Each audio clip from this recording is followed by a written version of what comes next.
This is number 2 in the series about all the personal business we should take care of before our death. Sometimes illness progresses so very rapidly that a terminal diagnosis arrives without warning, leaving very little time to absorb the news, process the emotions, and get affairs in order.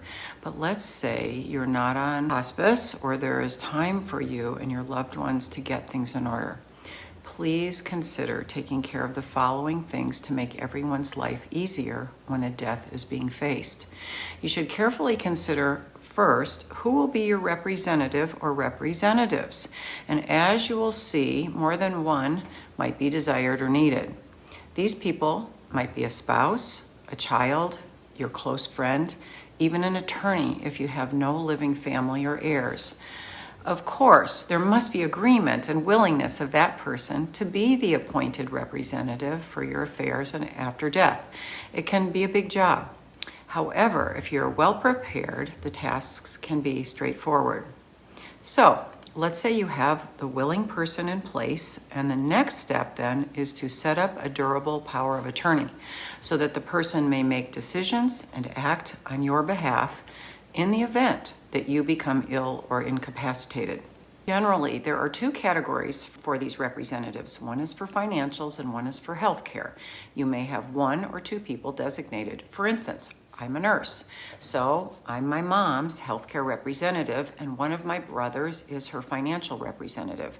This decision may take quite a bit of thought and consideration on both sides. So again, choose carefully and consider their ability to and willingness to undertake the responsibilities. Okay, so now let's say you have that settled. Let's move on to something we should all have right now, and that's the Advanced Directive of Healthcare. This is the document which details your wishes for life-prolonging treatment at the end of your life.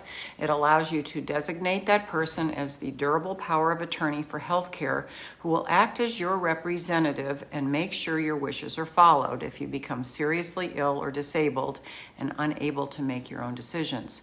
For instance, about whether you're going to be resuscitated when your heart stops and the extent of other medical interventions to save your life.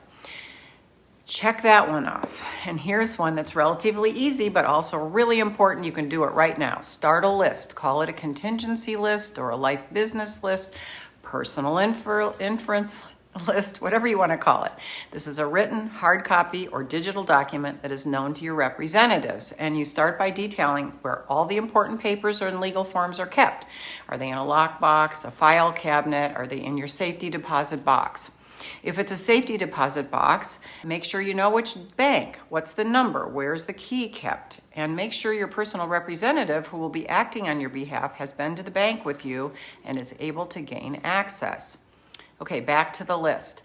I'll give you an overview, but please go right now or after this video to our website, the Hospice Care Plan. Click on Education, then End of Life Info for a form you can print out or follow to make your own digital version. Begin listing all of your important accounts and the documents in your life. Your automobiles, where are the titles? List your credit cards, your bank accounts, your mortgage company, insurance agencies. Who is your lawyer, your CPA? What are their phone numbers? Investment account agents. Make sure you do have all the account numbers and even the passwords if they need one for access. So you get it. Do it, get our form, fill it out. And as I need to do right now, you should really update it every year. You might even set a recurring annual date on your calendar every year to poke you into reviewing and updating the information. Okay, that's enough for the first video, and it's a lot to accomplish. In the next video, we'll delve into the last will and testament and several other areas. As always, thanks so much for watching. Head over to the Hospice Care Plan YouTube site for all of our videos. Go to our website, the Hospice Care Plan, and pick up our booklet. We want to help you at end of life. Make it smooth and as painless as possible because our motto is care is treatment.